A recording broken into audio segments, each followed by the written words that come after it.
Bismillahirrahmanirrahim. Assalamualaikum warahmatullahi wabarakatuh.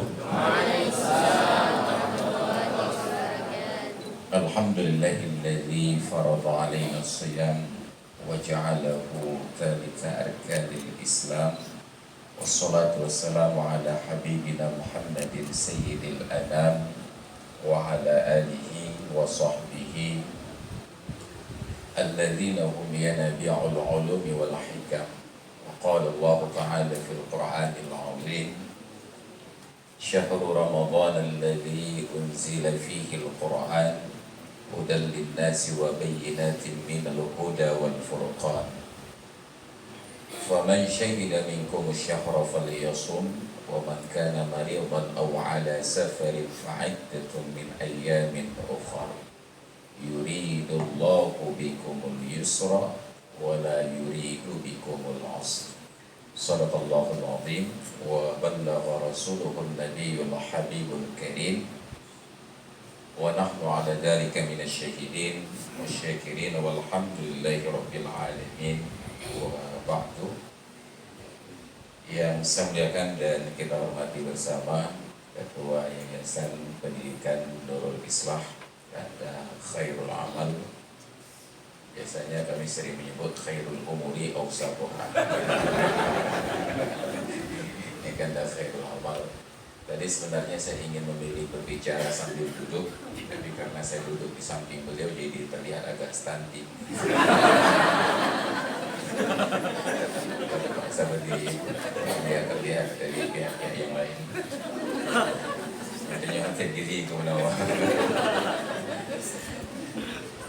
Yang saya muliakan dan saya hormati kawan-kawan para ustaz dan ustazah yang telah mendedikasikan waktu untuk menjadi pendidik bagi generasi yang akan datang di lembaga pendidikan yang namanya pun luar biasa, Nurul Islah. Yas'alunaka 'anil yatama qul islahul lahum khair. Mereka bertanya kepadamu wahai Muhammad tentang anak-anak yatim. Katakanlah islah, bukan diantarkan kembali, tetapi memperbaiki keadaan mereka itu adalah sebuah kebaikan. Tapi program kita di Indonesia dan di Aceh, anak yatim itu dirusak. Maka setiap kali ada acara-acara kenduri, maulid dan lain sebagainya, dirusak anak yatim ini. Hadir ke majelis, dinaikkan ke atas panggung, diberikan bingkisan, kemudian diusap-usap kepalanya. Datang Pak Kecik diputar ke kanan, datang ke kiri, balik ke kiri, maka lama-lama keribu semua yatim. Ini merusak sebenarnya, karena tidak ada pengajaran di dalam Al-Quran, hadis, di dalam Islam bahwa anak yatim diperlakukan demikian. Karena dalam Islam orang-orang yang menerima kebaikan dari orang lain itu tidak dipublikasi. Maka salah satu kesalahan fatal pada Baitul Mal kita adalah penerima zakat itu diundang pada sebuah lokasi lalu dibagi dan dipublikasi. Padahal pada Baitul Mal itu ada salah satu tugas amil yang disebut dengan sa'i, pengantar zakat, sa'iz zakat. Kalau yang tukang pos disebut dengan sa'il barid. Ya, bila salam walakalah dia di sa'il barid, dia ada di salam, dia di sa'il barid. Belum lagu bagus itu. Tapi negeri kita merusak anak yatim, diundang, datang, naik atas panggung, diusap-usap sambil nangis-nangis. Makanya saya gugat, anak yatim tidak perlu bantuan Anda untuk menangis. Mereka bisa nangis sendiri. Kehadiran kita itu untuk memberikan motivasi agar mereka ceria. Maka praktek ini bertentangan dengan islah, islahul lahum khair.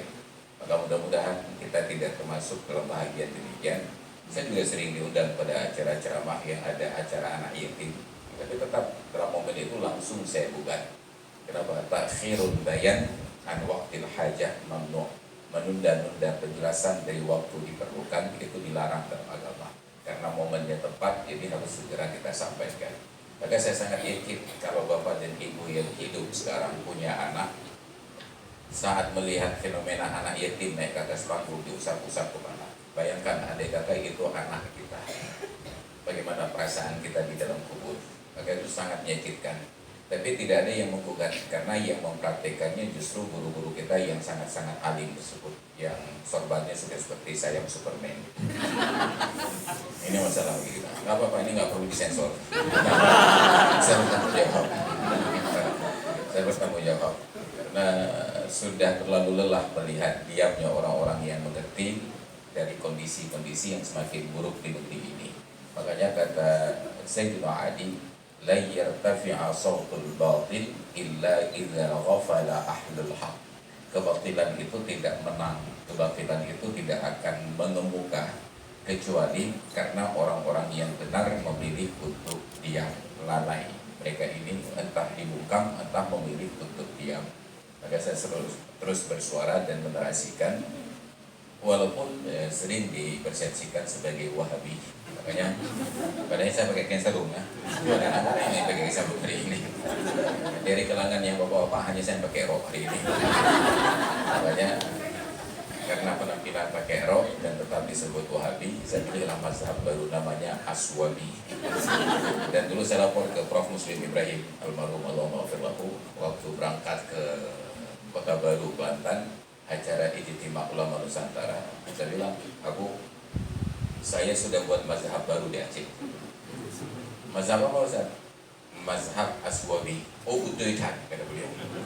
Heran saya, kok Budoitan Abu? Iya, karena sawab dalam bahasa Arab artinya betul. Aswab artinya lebih betul. Aswab betul. Biasanya kan kita di akhir pengajian, wallahu a'lam bishawab. Allah yang lebih mengetahui yang benar. Ini bukan lagi sawab, sudah aswab. Jadi dinisbahkan kepada aswab menjadi aswabi. Maka nanti akan dicatat dalam sejarah. Hadirin dan hadirat sekalian yang dirahmati Allah, hari ini kita sudah berada di pertengahan bulan Sya'ban. Nisfu itu setengah sebenarnya. Ini pertengahannya juga disebut nisfu. Orang Arab senang yang singkat-singkat. Nisfu sekarang di Arab disebut dengan nus, hanya setengahnya saja. Dan ternyata budaya menyingkat-nyingkat itu masuk semuanya. Orang-orang Amerika, Eropa itu kalau menyebut merek mobil disingkat Chevrolet, Chevy, sampai ke Indonesia juga begitu, Fortuner, Forti. Untung nama saya Mas Rul, nggak sudah jadi Mas Ri. Semuanya serba disingkat-singkat. Nisfu Sya'ban, waktu yang istimewa sebenarnya, walaupun tidak ada tuntunan untuk melakukan ritual-ritual khusus, kecuali bahwa kita perkuat tuntunan-tuntunan yang ada. Tapi inilah kita, korban provokasi. Kita senang melakukan ibadah yang iklannya heboh, bukan ibadah yang memang pahalanya heboh. Maka tadi malam saya terjebak datang ke sebuah masjid, sholat isya mau takziah. Ada ramai sekali di rumah Pak Muhammad Dunia Berusaha. Ramai sekali. Saya pikir yang ramai itu jemaah mau sama dia tahlil ataupun takziah. Rupanya mau sholat nisfu Sya'ban. Ini semangat. Kita senang melihat semangat hadir sholat berjamaah, beribadah berjamaah. Tetapi yang kita sedih apabila melihat malam sebelumnya dan melihat nanti malam. Hanya tadi malam saja ramainya. Jadi kalaulah mereka ramai karena sholat isya berjamaah, kita bahagia. Ternyata keramaian ini bukan karena sholat isya berjamaah, tapi karena tadi malam ada agenda khusus sholat sunat tasbih. Bayangkan kita orang yang disibukkan dengan pengri. Sehebat-hebatnya sholat sunat tasbih, itu hanya sebuah sholat sunat yang kedudukannya seperti sunat mutlak. Boleh dikerjakan siang, boleh malam, dan sebenarnya tidak disunatkan berjamaah. Cuma hampir tidak ada yang sholat tasbih kecuali berjamaah. Karena kalau sendiri-sendiri biasanya menyerah. Baru satu rakaat memahami berarti kalau sendiri. Tapi karena berjamaah, kita terpaksa melanjutkan karena malu kepada orang yang di kanan dan di kiri. Padahal yang di kanan dan di kiri itu pun ingin menyerah juga. Cuma malu kepada kita yang juga ingin menyerah. Makanya pengecut ketemu dengan pengecut, mereka menjadi pemberani. Orang malas dengan orang malas ketemu, mereka akan menjadi orang yang rajin. Tapi itu tidak berlaku. Pada orang malas biasanya menjadi malas pangkat 2, malas kuadrat. Ini nisfu Sya'ban. Datang bulan Ramadan. Ramadan ini bulan yang paling istimewa, sedangkan Sya'ban hanya bulan biasa. Walaupun biasa dipromosi oleh Nabi.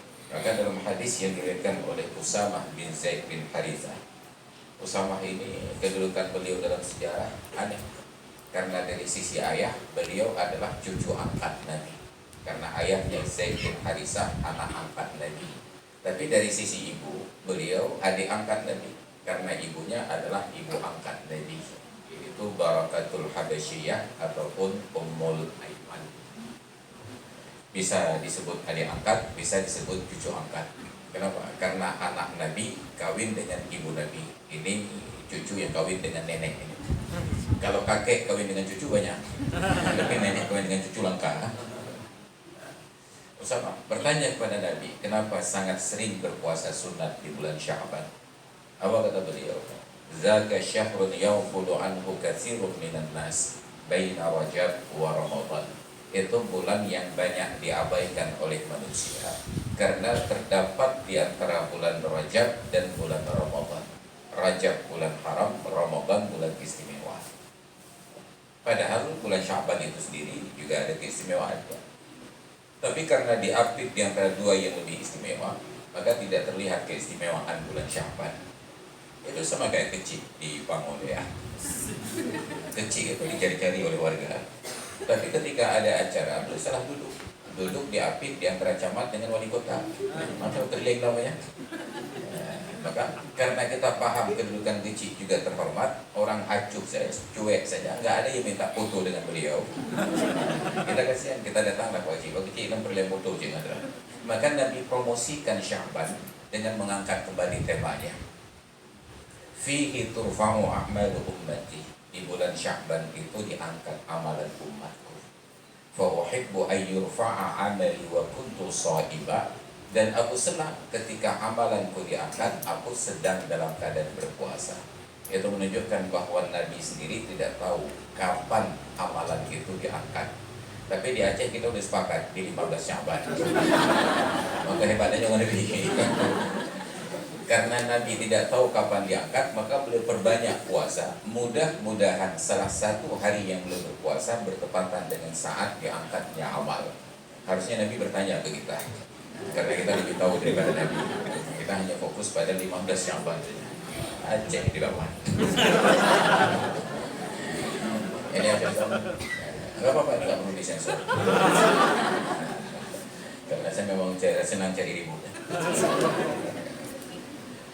Ini bulan Sya'ban. Berlalulah berjalan waktu.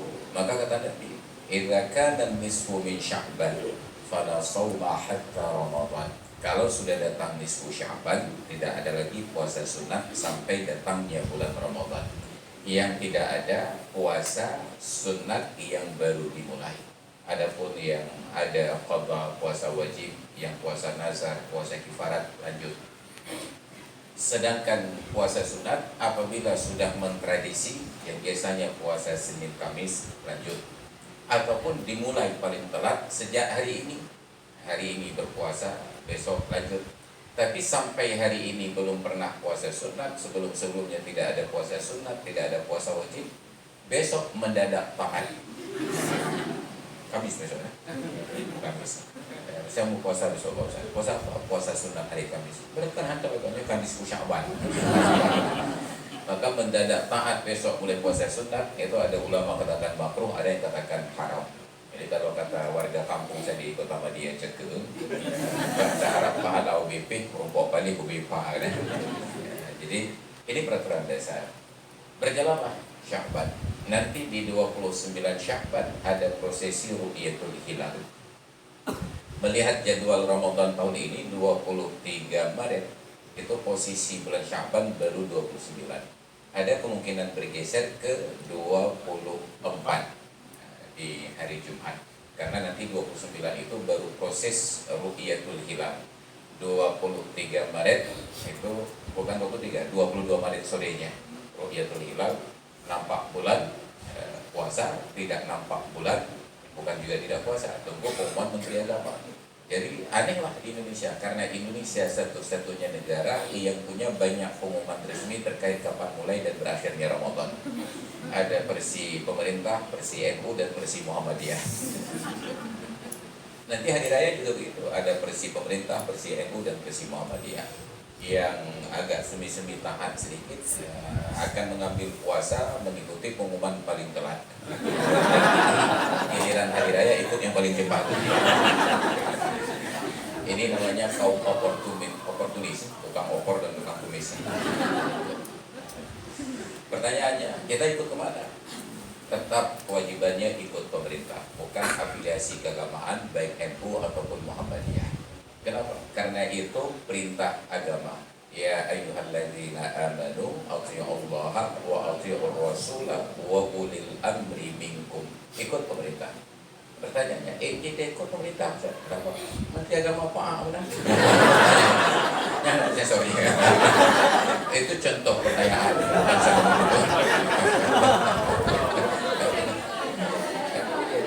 Tetap karena bukan Menteri Agama yang melihat bulan.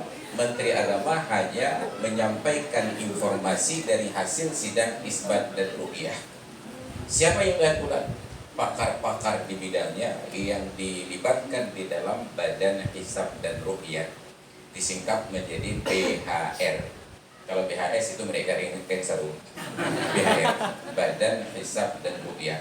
Mereka pakar di bidangnya. Ada yang bekerja di Kementerian Agama, di Majelis Ulama, ada yang di badan khusus ini. Mereka yang lihat bulan. Hasil pemantauan mereka dilaporkan ke Kementerian Agama. Baru duduk sidang isbat penetapan. Barulah Menteri Agama umumkan berdasarkan hasil sidang isbat dari pemantauan hilal di sekian titik di seluruh garis pantai di Republik Indonesia, ada laporan bahwa dari Kota Madia Cekeung terlihat hilal. Menetapkan puasa. Wajib ikut pemerintah. Oh, saya nggak ikut pemerintah, saya ikut guru ngaji saya, karena guru ngaji saya itu alim sekali. Alim bagaimana? Beliau itu sudah berguru sampai ke malaikat Jibril. Saking alimnya. Tetap tidak ada kewajiban patuh kepada guru. Tidak ada kewajiban patuh kepada guru. Makanya dalam bahasa Aceh disebut pomangan ayak, delehengan bude, urengnya balai, dapur mulia. Bukan disuruh patuh, tapi dapur mulia. Maka beda pendapat dengan guru silahkan, tapi tetap harus memuliakan. Kalau wajib patuh kepada guru, maka sungguh murid yang pertama durhaka itu Imam Syafi'i. Kenapa? Beliau beda pendapat dengan gurunya Imam Malik. Beliau beda pendapat dengan gurunya Abu Yusuf dan Abu Muhammad. Tidak ada kewajiban patuh kepada guru, hanya wajib memuliakan guru. Bila pendapatnya sesuai kita jalankan, bila bertentangan kita muliakan. Tapi pemerintah wajib dipatuhi. Maka bahkan guru kita yang alim ini pun sangat alim, tetap kita harus ikut pemerintah. Kenapa? Tidak ada kewajiban patuh. Tapi guru saya sangat alim, Pak. Kalau benar guru Anda sangat alim, sungguh dilibatkan oleh pemerintah dalam tim Badan Hisab dan Ruqyah. Ternyata tidak diajak. Menunjukkan ilmunya tidak diakui. Oh, bukan gak diajak, Pak Ustaz, diajak, cuma beliaunya yang gak mau. Oh, menarik. Harusnya masuk agar bisa mempengaruhi kebijakan. Ini malah menolak ketika dilibatkan. Maka tidak ada kewajiban patuh pada guru. Nah, jadi adalah proses dilihat bulan. Ternyata ada di antara kita yang melihat bulan. Entah bagaimana nyasar pantai sore-sore tersebut, biasalah minggu terakhir. Mau lihat bulan, ternyata yang terlihat adalah yang datang bulan.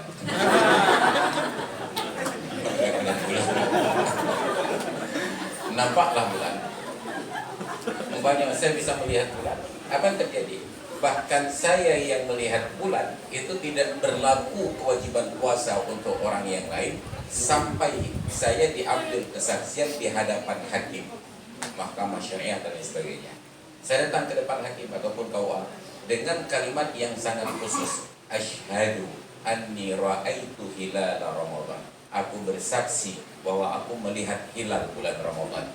Barulah kesaksian saya diterima, dilaporkan ke pusat. Jadi kalau saya melihat sendiri, saya buat pengumuman sendiri karena saya wali kota Cekeung. Tidak ada yang wajib patuh saya kecuali orang yang sangat percaya pada saya. Bahkan istri saya tidak juga wajib patuh pada saya, kecuali kalau istri saya sangat percaya pada saya. Dan ternyata istri saya tidak terlalu percaya pada saya. Buktinya asal pulang tetap HP disita. Itu menunjukkan ketidakpercayaan. Bahaya. Jadi kalau Ustadz saja dicurigai oleh istrinya, bayangkan yang lain. Karena memang Ustadz agak rawan sedikit. Ini terjadi. Tetap pengumuman pemerintah. Makanya di awal-awal saya pulang dari Mesir 2005, 2006, 2007, menjelang Ramadan 29 Sya'ban itu ada saja yang telepon yang masuk. Ustaz, dari Mahmudin kayak cekeng kalau boleh. Orang lihat bulan tapi pantai, cekeng dia ada sakit. Kata ibu dan kita peher. Dari Mahmudin cekeng. Sampai ada Mahmudin cekeng. Maksudnya informasi kalau Mahmudin cekeng. Kalau saya jawab, saya nggak lagi cari-cari informasi. Ini kunci puasa. Saya kalau mau berpuasa 29 Sya'ban maghrib habis sholat saya duduk di depan televisi. Saya tidak ada bulan, saya lihat televisi. Nanti nampak muka Menteri Agama. Berdasarkan hasil sidang isbat dan ru'yat, Kementerian Agama Republik Indonesia menetapkan malam ini adalah 1 Ramadan. Maka besok saya puasa. Kalau dikatakan bahwa tidak terlihat hilal dan Ramadan besok, maka besok saya kopi lagi. Itulah muncul pertanyaan tadi, kita berarti Menteri Agama bangai.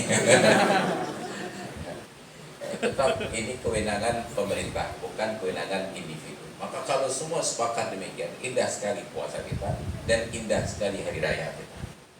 Kemanapun kita berhari raya, kita yakin mereka sudah berhari raya. Ini tiba di hari raya, kita udah datang dengan keluarga bersilaturahmi. Di rumah yang dituju ternyata masih tertutup. Tutup itu, jangan aku. Ya mau kayo. Apa jawaban mereka? Kamu tengok. Kata tidak cepat tumpu dalam belakang. Bayangkan rusak silaturahmi kita karena ketidakteraturan seperti ini. Makanya dalam agama, seburuk-buruk pemimpin jauh lebih baik daripada tidak punya pemimpin. Walaupun yang pemimpin sekarang ini saya malas lihat, tapi tetap saja lebih baik daripada tidak punya pemimpin sama sekali. Makanya saya paling malas kan, kalau di televisi nampak beliau saya ganti channel.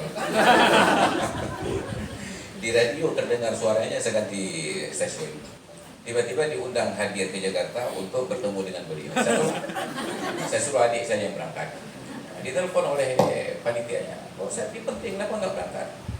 Nggak apa-apa, biar adik saya. Penting kok, saya pentingnya apa? Ini ada pertemuan dengan beliau tuh, gara-gara itulah saya nggak jadi berangkat. Ini bikin keadaan merupakan beliau. Makanya hilang rasa hormat saya kepada orang-orang yang menghormati orang yang tidak saya hormati. Ini yang nomor dalam kehidupan. Tapi tetap kita wajib patuh. Makanya di kantor saya nggak saya gantung fotonya. Dan itu juga nggak perlu disensor karena nggak menyebutkan nama. Masuklah bulan Ramadan. Bulan Ramadan tidak ada yang berubah di dalam Islam. Tetap sholat fardu sehari semalam 5 waktu. Yang bergeser hanya jadwal makan saja. Dari sebelumnya diajarkan oleh Nabi, kita umat Islam makan sejak dari terbit fajar sampai sebelum terbenam matahari. Berganti di bulan Ramadan menjadi makan sejak dari terbenam matahari sampai sebelum terbit fajar. Makanya makan pertama itu tetap dengan nama yang sama. Kalau hari-hari normal, makan pertama di hari itu disebut dengan iftar dalam bahasa Arab, breakfast dalam bahasa Inggris. Datang bulan Ramadan, digeser iftar dan breakfastnya menjadi saat terbenam matahari, bukan saat terbit matahari. Iftar sarapan pagi, breakfast sarapan pagi. Orang Inggris konsisten, orang Arab konsisten, hanya orang Indonesia tidak konsisten.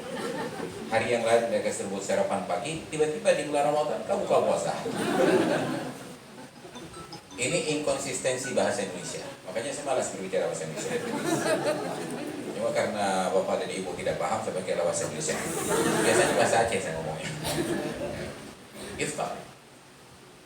Makanan yang dikonsumsi saat iftar itu disebut dengan fatirah. Bahasa kita disebut roti canai. Fatirah. Tapi entah kenapa sampai ke Indonesia, makanan yang dikonsumsi saat berbuka puasa namanya menjadi takjil. Mana yang nak boleh-boleh? Hanya karena salah adopsi bahasa.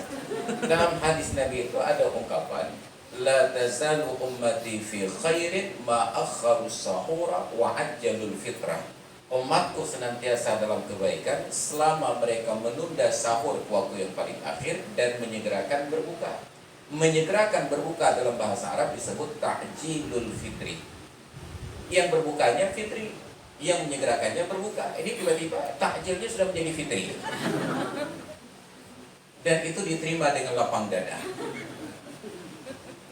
Kita di Aceh pun lah, pokoknya barang kapur di Jawa kami bahagia. Orang Jawa umroh, dia PK umroh. Orang Jawa Ramadan, dia juga Ramadan. Orang Jawa mahram, dia mahram. Itu lidah mereka, karena memang di Pulau Jawa mereka senang O. Di Aceh tidak ada O. Satu-satunya O di Aceh adalah BO. BO. Nggak ada O. Kalau di Pulau Jawa memang banyak O. Makanya standar kepemimpinan kita di Indonesia itu, kalau orde lama 1 O, Soekarno. Orde baru 1 O, Soeharto. Orde reformasi itu 2 standar. Kalau ada O harus banyak sekali, kalau tidak ada O jangan ada sama sekali. Maka presiden pertama saat reformasi Baharudin Yusuf Habibie, nggak ada O. Presiden yang kedua setelah reformasi Megawati, nggak ada O. Presiden yang ketiga setelah reformasi Susilo Bambang Yudhoyono, baru O. Buat O. Maka ketika Prabowo kontestasi dengan Jokowi, selalu Prabowo kalah. Kenapa? Karena kurang O. Berapa O Prabowo? 3. Prabowo Subianto. Berapa O Jokowi? Joko Widodo. 4. Maka presiden ke depan harus banyak O atau jangan ada O sama sekali. Yang sudah mengerucut kandidat belum ada O. Artis Rashid Baswedan.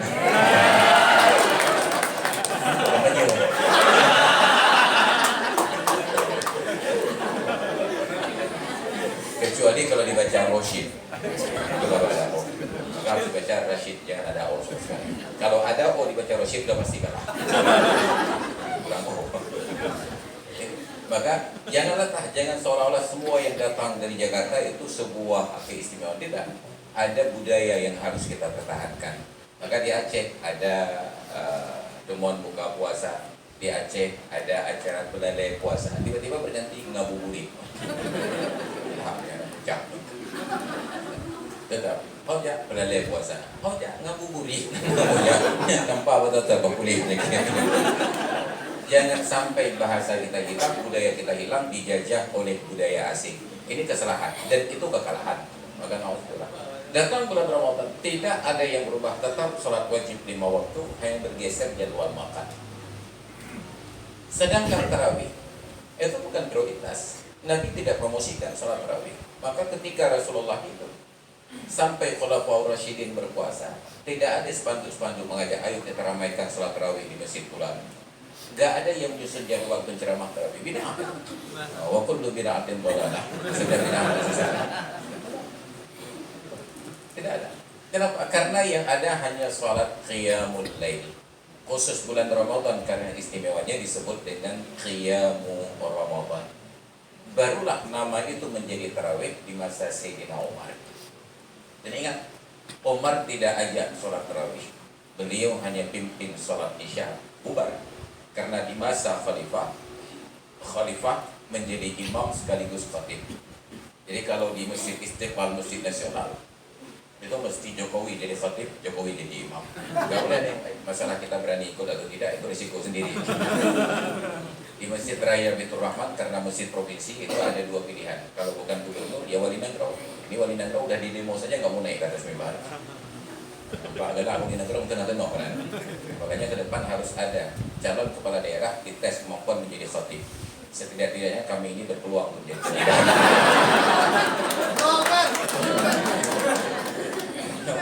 Galak-galak je ke wali kota aja, galak je peti. Udah mimbar enggak mimbar.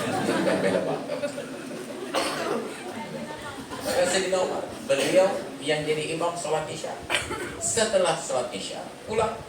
Tapi Sayyidina Umar sebagai khalifah, beliau tidak mau tidur malam kecuali setelah memastikan warganya tidur semua. Kalaulah Sayyidina Umar jadi wali kota Banda Aceh, 3 hari meninggal Sayyidina Umar. Karena warganya nggak tidur-tidur. Jadi dalam perjalanan inspeksi beliau, sampailah ke masjid. Ternyata beliau perhatikan di masjid sudah ada yang kembali menghidupkan malam dengan sholat. Wa idahum auza'un mutafarriqun. Mereka berkelompok-kelompok dan tercerai-berai. Sayyidina Umar bukan promosikan tarawih, beliau hanya memfasilitasi. Karena kalian sudah kembali, maka lebih bagus sholatnya berjamaah dipimpin oleh seorang imam, jangan bercerai-berai. Beliau buatlah peraturan peraturan khalifah, bahwa yang sholat malam di Masjid Nabawi harus dipimpin oleh seorang imam, dan untuk jabatan imam itu langsung PL, bukan lelang, penunjukan langsung. Ada Ubay bin Ka'ab, ada Tamim Ad-Dari. Kemudian untuk orang perempuan jemaahnya terpisah, dipimpin oleh Abdurrahman bin Abi Hasbah. Maka sholat malam bulan Ramadan gabung laki-laki dan perempuan itu bid'ah. Dan yang pertama mulai bid'ah ini Masjidil Haram dan Masjid Nabawi. Makanya kalau datang orang-orang yang kuliah di Arab, baju bid'ah, tunjukkan itu pertama bid'ah di dalam Islam. Kenapa? Dari masa Sayyidina Umar dipisah laki-laki dan perempuan. Tapi kalau sekarang di Aceh kita pisah jemaah laki-laki dan perempuan untuk sholat tarawih, yang laki-laki nggak datang. Karena yang laki-laki semangat datang itu melihat ada yang pakai mukena di belakang. Setelah sampai ke masjid, ternyata yang pakai mukena itu ibunya, nenek. Mana boleh kan? Nenek kau. Itu bahaya nak mukena. Terus semangat, ini kan sama rumah lah. Banyak kan naik dengan mak, gak ada semangatnya. Inilah Islam. Maka dalam sejarah ternyata Sayyidina Umar jangankan menjadi imam sholat tarawih, bahkan beliau tidak pernah menjadi makmum sholat tarawih. Kenapa? Karena ilmu beliau mengantarkan pada sebuah kesadaran sebagai khalifah, ibadah beliau bukan sholat tarawih. Ibadah beliau adalah mengurus umat. Jangankan sholat tarawih dalam durasi yang panjang, bahkan azan yang durasinya singkat beliau tidak mau, karena ada tanggung jawab sebagai khalifah. Maka beliau katakan, laulal khilafatu la azimtu. Kalaulah bukan karena jabatan khalifah, saya memilih untuk kumandangkan azan. Tapi bahkan kumandangkan azan yang durasi waktunya 5 menit, ini dianggap mengganggu tugas kekhalifahan beliau. Tiba-tiba sampai di Aceh, kalau ada bupati, wali kota, gubernur yang kumandangkan azan, itu langsung masuk berita dan viral. Bukan viral, viral. Viral. Ini pemimpin yang soleh. Rata soleh pemimpin azan. Kalau Anda ingin azan, jangan jadi bupati, jangan jadi wali kota, daftar jadi muazzin. Ini udah pemilu dengan biaya besar, digaji dengan tunjangan yang besar, pengamanan yang besar, lengkap dengan pamtuknya, dan hanya untuk azan saja. Maka Umar sangat paham bahwa jabatan khalifah ibadahnya bukanlah sholat sunat. Ibadah pemimpin adalah mengurus umat. Maka jangan terkagum-kagum pada orang yang melakukan pekerjaan yang bukan tupoksinya. Hari kita gubernur kemohonan gue mesti etikaf waktu itu. Kan yang tukah gubernur punya kena etikaf, jangan daftar jadi gubernur. Punya kena cuma tok lam-lam, jangan jadi bupati. Nanti upati cuma tok kalau mau rakyat tahu upati ngomong punya kena rakyat dia habis upati gaji ke ganjar habis itu. Ternyata yang menghasilkan hanya seorang petani saja, bukan seorang pemimpin. Maka ada profesionalisme. Saleh itu adalah profesionalitas. Kesalehan seorang pemimpin karena dia mengurus umat dengan baik. Maka pemimpin yang mengurus umat dengan baik mendapatkan fasilitas di akhirat. Sab'atun yudhilluhumullahu fi dhillihi yauma la dhilla illa dhilluh. Ada 7 golongan manusia di akhirat mendapatkan naungan yang tidak ada tempat penyewaan teratak sama sekali. Hanya di Aceh teratak, hanya milik Allah saja. Dan urutan yang pertama, imamun adilun, bukan imamun abidun. Imam yang adil, bukan imam yang adil, bukan imam yang ahli ibadah, tapi imam yang adil. Makanya guru, ibadah guru itu mengajar. Sehingga saya menjadi agak sedikit heran, kenapa di Aceh yang bersyariat Islam, atas nama syariat Islam, pendidikan diliburkan sejak dari playgroup sampai perguruan tinggi dengan alasan syariat Islam. Bukan tidak boleh libur. Kalau memang sepakat libur, silahkan libur, tapi jangan namakan libur ini atas nama syariat Islam. Berhubung di Aceh ada syariat Islam, maka pendidikan libur supaya fokus berpuasa. Padahal ketika ada pendidikan berjalan, guru yang mengajar jadi ibadah, murid yang belajar jadi ibadah. Interaksi keilmuan itu ibadah yang lebih tinggi daripada sholat sunnah. Tapi karena libur, maka murid-murid tidur, guru-guru tidur. Kenapa tidur? Karena ibadah. Naumusahim ibadah. Tidurnya orang yang puasa adalah ibadah. Siang tidur, malam begadang. Nauzubillah. Ketika kita liburkan pendidikan, apa yang terjadi? Mengganggu ekonomi masyarakat. Bayangkan hari-hari biasa anak-anak datang kemari. Warga masyarakat ada yang jualan dagangan, mereka dapatkan penghasilan. Kampus Darussalam, kalau beroperasi di bulan Ramadan, RBT hidup, yang Gojek, Grab hidup, yang jualan hidup, semuanya hidup. Tapi diliburkan bulan Ramadan, apa yang terjadi? Masyarakat yang menggantungkan hidupnya pada mahasiswa, ekonominya berhenti. Padahal di depan ada hari raya. Dosen-dosen, oke lah yang sudah PNS, ASN, tapi yang honorer mendapatkan gaji jam per jam, maka bulan Ramadan mereka tidak punya penghasilan. Banting setir, babeca. Bayangkan yang dulunya dimuliakan dengan pakaian rapi, nenteng map, nenteng laptop, tiba-tiba kalau babeca. Jadi driver Gojek dan Grab. Begitu mau diantar penumpang, ternyata mahasiswanya. Di mana kehormatan gurunya? Tapi tidak ada yang berpikir atas nama syariat diliburkan. Maka na'udzubillah summa na'udzubillah, jangan perburuk syariat dengan pemahaman yang keliru. Islam tidak ajarkan bulan Ramadan untuk libur. Maka perang yang pertama dalam Islam, perang Badar, terjadi di bulan Ramadan. Harusnya kalau Nabi berpikir seperti kita, beliau tawarkan kepada orang Quraisy, kita tunda dulu perangnya sampai selesai puasa 6. Dulu puasa 6 itu baru perang. Ternyata makin puasa, semakin perang itu makin tinggi. Karena orang lapar lah, semangatnya menggebu-gebu. Makanya jangan pernah ajak berkelahi orang lapar. Mati ya. Karena pikir ada anak melopi mati gitu. Paling buruk nama agama juga. Ini pemahaman ini. Maka bulan Ramadan jangan fokus pada tarawih, tapi fokus pada ibadah. Karena tarawih belum tentu ibadah. Apalagi bagi ibu-ibu yang punya suami. Bagi ibu-ibu yang punya suami, sholat sunat dan puasa sunat tidak menjadi ibadah sampai diizinkan oleh suami. Dan sekarang betapa banyak ibu-ibu yang keluar untuk zikir berjamaah, bukan sholat berjamaah, bukan puasa bersama, hanya zikir berjamaah dengan mengabaikan suami. Suami pulang ke rumah jam 5 sore udah disambut oleh istri pakai mukena dengan tas ransel di belakang, backpacker. Oh menjawab, ada yang oh menjawab.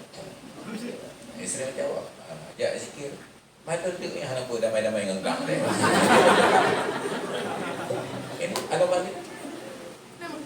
Kenapa? Karena tidak diajarkan bahwa ibadah tertinggi seorang istri melayani suami.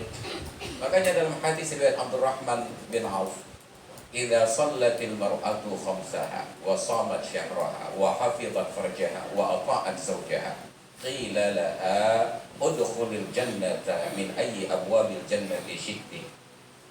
Bila seorang perempuan mengerjakan sholat fardunya yang 5 waktu, enggak ada sholat sunat rawatib, qabliyah, ba'diyah, tahajud, witir, tarawih, duha dan lain sebagainya. Hanya sholat fardu 5 waktu. Wa shamat syahraha, dan berpuasa di bulan Ramadannya saja. Enggak ada tarwiyah, Arafah, enggak ada Asyura, Tasu'a, enggak ada Senin Kamis, enggak ada nisfu Sya'ban. Wa hafizat farjaha, dia jaga faradnya, tidak pamer aurat, tidak berbuat zina, tidak berselingkuh. Wa ata'at zawjaha, dan dia patuh pada suaminya. Qila laha, kelak di akhirat ada perintah kepadanya, udkhulil jannata min ayyi abwabil jannati syi'ti, silahkan masuk ke dalam surga lewat pintu mana saja yang kamu suka. Nah, jadi bini-bini ngomongnya ngomong pintu aja dibeda.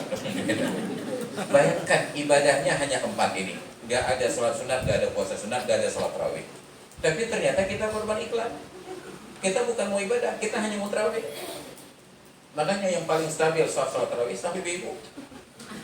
Yang bapak-bapak malam pertama penuh, tapi kemajuannya sangat pesat. Malam kedua langsung maju ke depan, maju dalam depan saja. Ya mahal, ke depan. Korban iklan, iklannya mahal. Ini menjadi anomali. Makanya yang aneh adalah tiba-tiba di bulan Ramadan, siang hari bawaannya udah ngantuk semua. Antum dengar, muka lukuk, mata nagalagay mata, awak dia kawa. Pokoknya musala-musala di kantor itu semua terisi penuh orang-orang yang tikaf. Saya ditanya, apa kamu dengar? Waktu. Pertanyaannya, sejak kapan orang lapar bawaannya mengantuk? Maka yakinlah, kalau siang hari bulan Ramadan mengantuk bukan gara-gara puasa. Kamu kira anak puasa. Kalau siang hari bulan Ramadan mengantuk bukan gara-gara puasa. Karena orang puasa lapar, orang lapar sulit mengantuk. Kalau mereka mengantuk siang hari, yakinlah karena malam harinya tidak istirahat dengan benar. Kenapa? Karena pengaturan dari pemerintah yang tidak benar.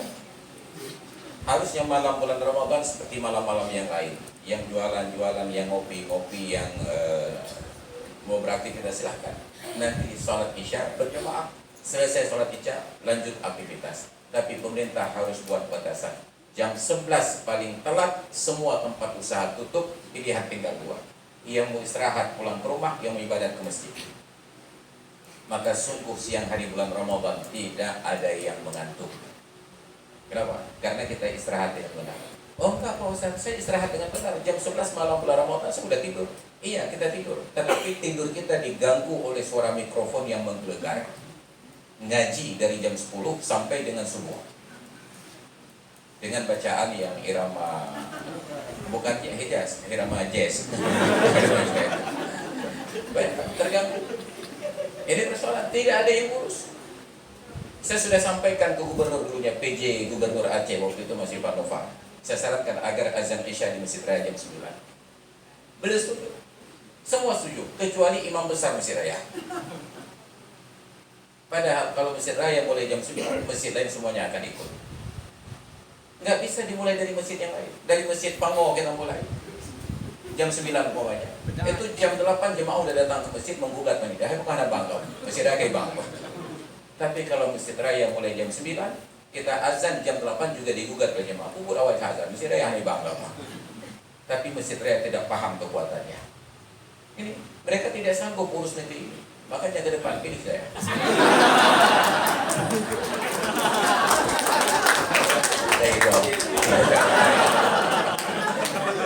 Dalam kayu. Hai di ruang negarawan. Hai bikin. Kita berikan teori mentah-mentah. Saya berikan semua resep mentah. Bahkan saya masak.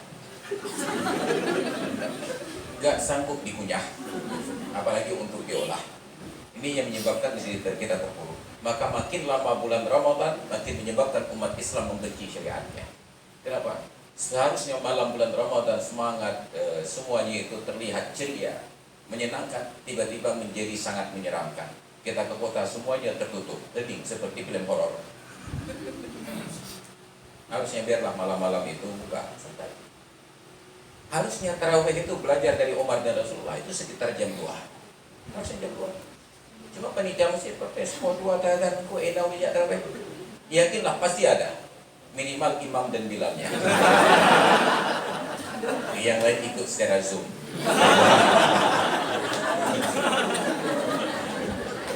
Oh ada anak tarawih gitu. Enam bicara.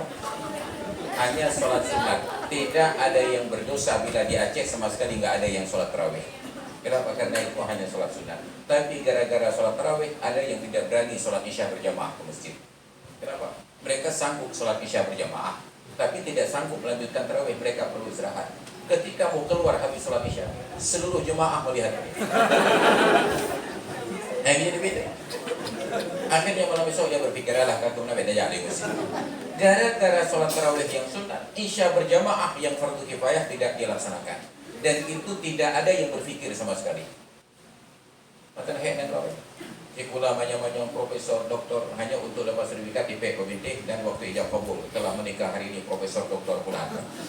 Ilmunya tidak memberikan manfaat. Maka yang kita minta kepada Allah adalah ilman nafi'an, ilmu yang bermanfaat, bukan ilmu yang bersertifikat. Maka hadirin dan hadirat sekalian yang dirahmati Allah, itu yang harus kita wacanakan kembali, kita diskusikan kembali agar Ramadan kita itu semakin lama semakin meriah. Kehadiran bulan Ramadan itu disambut dengan gegap gembira. Maka ini pesan-pesan pada hari ini.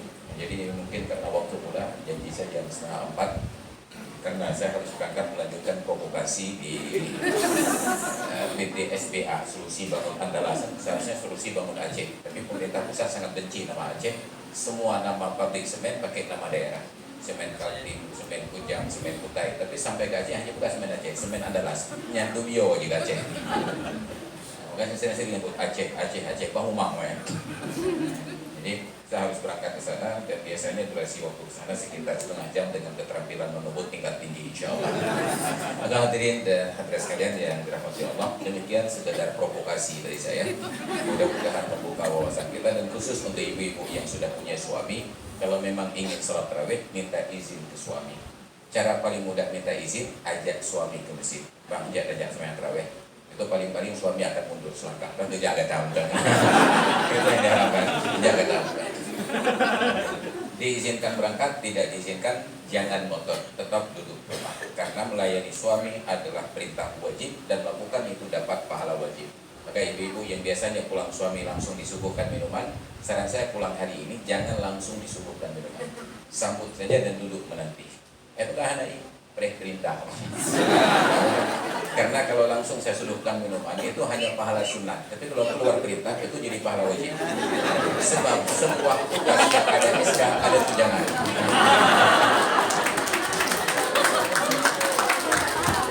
Bahagia ya ibu. Ini udah pengen tuanya gak bikin. Karena tugasnya ada SK, ada tunjangan. Kalau tidak ada SK, itu hanya salah kadar saya biaya banget. Maka tunggu ada SK dari suami, baru berangkat, lakukan insya Allah. Dan kalau tidak ada suami, tidak perlu minta izin ke suami orang lain. Demikian dari saya, terima kasih atas penghormatan diundang berhadir di majelis ini. Mohon maaf atas segala kekurangan. Assalamualaikum warahmatullahi wabarakatuh. Assalamualaikum warahmatullahi wabarakatuh. Insyaallah, pemirsa. Baik, menarik sekali ya.